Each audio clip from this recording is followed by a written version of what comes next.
അങ്ങനെ 'സർവ്വം മായ' എന്ന് പറയുന്ന പടം കണ്ടു. ഒറ്റ വാക്ക് പറയുകയാണെങ്കിൽ ഒരു വൺ ടൈം വാച്ചബിൾ മൂവി.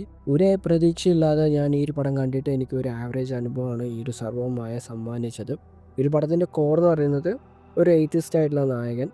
അദ്ദേഹം ഒരു പോയിന്റ് കഴിയുമ്പോൾ പണം ഉണ്ടാക്കാൻ ബുദ്ധിമുട്ടുന്നു. അപ്പോൾ പണം ഉണ്ടാക്കാൻ വേണ്ടിയിട്ട് ഒരു താൽക്കാലിക ജോലി എന്ന രീതിയിൽ പാരമ്പര്യമായിട്ട് ചെയ്തുകൊണ്ടിരിക്കുന്ന ഈ പറയുന്ന പൂജാതി കർമ്മങ്ങൾ ചെയ്യാൻ നായകൻ റെഡിയാവുന്നു. അപ്പോൾ അതിൻ്റെ ഭാഗമായിട്ട് വരുന്ന കുറച്ച് പ്രശ്നങ്ങളും അതെങ്ങനെയാണ് അയാളായിട്ട് കണക്റ്റ് ആവുന്നത്, അതാണ് ഈ ഒരു പടത്തിൻ്റെ മെയിൻ. ഈ ഒരു പടം ഈ ഒരു ആവറേജ് ലെവലിലെങ്കിലും കൊണ്ടുപോകുന്നതിൽ വലിയൊരു പങ്ക് വഹിച്ച ഒരാളാണ് നിവിൻ, അജു, പിന്നെ ഈ ഒരു പടത്തിലെ നായികയായിട്ടുള്ള റിയ ഷെബു. ഈ 3 ആക്ടേഴ്സും അവരുടെ റോള് നല്ല രീതിയിൽ ചെയ്തിട്ടുണ്ടെങ്കിലും അവർക്ക് നൽകിയിരിക്കുന്ന ക്യാരക്ടർ ആർക്ക് അത്ര ടോപ്പായിരുന്നില്ല. അതായത് ക്യാരക്ടർ ആർക്ക് ഉള്ളതിനേക്കാളും ബെറ്റർ ആക്കണമായിരുന്നു. അതുമാത്രമല്ല മറ്റുള്ള ക്യാരക്ടേഴ്സ് തമ്മിലുള്ള കോമ്പിനേഷൻ കുറച്ചും കൂടി കൺവിൻസിങ് ആയിരുന്നെങ്കിൽ പടം സത്യം പറഞ്ഞു കഴിഞ്ഞാൽ ഒരു കംപ്ലീറ്റ് ആയിട്ട് മാറിയേനെ. ഇവിടെ ഇൻകംപ്ലീറ്റ് ആവുന്നത് ക്യാരക്ടർ ആർക്ക് പ്രോപ്പർ അല്ലാത്തത് കൊണ്ടാണ് എനിക്ക് ഈ ഒരു സ്റ്റോറി ഇൻകംപ്ലീറ്റ് ആയിട്ട് ഫീൽ ചെയ്തത്.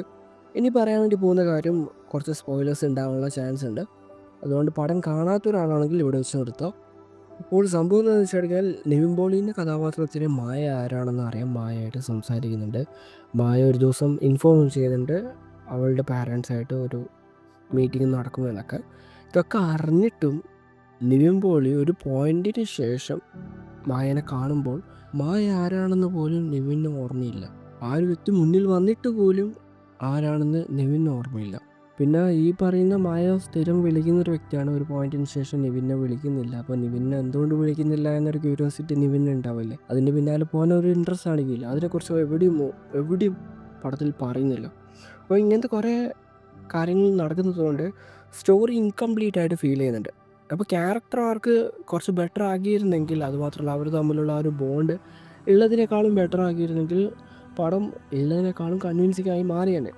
പക്ഷേ ഇങ്ങനത്തെ കുറച്ച് പോരായ്മകൾ ഉള്ളതുകൊണ്ട് എന്നിലെ പ്രേക്ഷകന് 100% സംതൃപ്തി ലഭിച്ചിട്ടില്ല. അതുമാത്രമല്ല ഈ ഒരു പടത്തിൻ്റെ ഹോൾ ജേർണി നോക്കുമ്പോഴും വേറെ ചില പടങ്ങളായിട്ട് സിമിലാരിറ്റീസ് തോന്നുന്നുണ്ട്. മോഹൻലാലിൻ്റെ ഒരു പടമുണ്ടല്ലോ നയൻതാരയായിട്ടുള്ള, ആ ഒരു പടമായിട്ടൊക്കെ സിമിലാരിറ്റീസ് ഫീൽ ചെയ്തിട്ടുണ്ടായിരുന്നു. പക്ഷെ എന്തൊക്കെ പറഞ്ഞു കഴിഞ്ഞാലും ഒരു ഫീൽ ഗുഡ് പടമാകുമ്പോൾ ഒരു ഫീൽ ഗുഡ് എൻഡിങ് ഉണ്ടായിരുന്നെങ്കിൽ നല്ലതായിരുന്നു എന്നാണ് എനിക്ക് തോന്നിയത്. കാരണം ഞാൻ ആഗ്രഹിച്ചത് മായക്കൊരു പെർഫെക്റ്റ് ആയിട്ടുള്ളൊരു എൻഡിങ് ആണ്. അത് കൊടുക്കാത്തത് പോലെ എനിക്ക് തോന്നി. അത് കുറച്ചും കൂടി ബെറ്റർ ആക്കിയിരുന്നെങ്കിൽ എന്നിലെ പ്രേക്ഷകന് ഒരു സംതൃപ്തി ലഭിച്ചേനെ. അപ്പോൾ ഇതൊക്കെ കൊണ്ട് എനിക്ക് ഈ ഒരു പടം ഒരു ആവറേജ് പടമായിട്ട് തോന്നി. പിന്നെ ഇതിലെ പാട്ടുകളാണെങ്കിലും എനിക്കൊരു ആവറേജ് ആയിട്ട് തന്നെയാണ് തോന്നിയത്. 2-3 പാട്ടുണ്ട്, പക്ഷേ ഒന്നും അത്ര ഗ്രിപ്പ് വരുന്ന ഒരു പാട്ടുകളായിരുന്നില്ല. ബാക്ക്ഗ്രൗണ്ട് സ്കോർ ആണെങ്കിലും മിഡായിട്ടാണ് എനിക്ക് തോന്നിയത്. അപ്പോൾ പടം കണ്ടിരിക്കാൻ പറ്റുന്നൊരു പടം തന്നെയാണ്. പക്ഷേ ഇതിൽ കുറച്ച് നല്ല വർക്ക് നടത്തിയിരുന്നെങ്കിൽ പടം നല്ലൊരു പടമായിട്ട് മാറിയേനെ.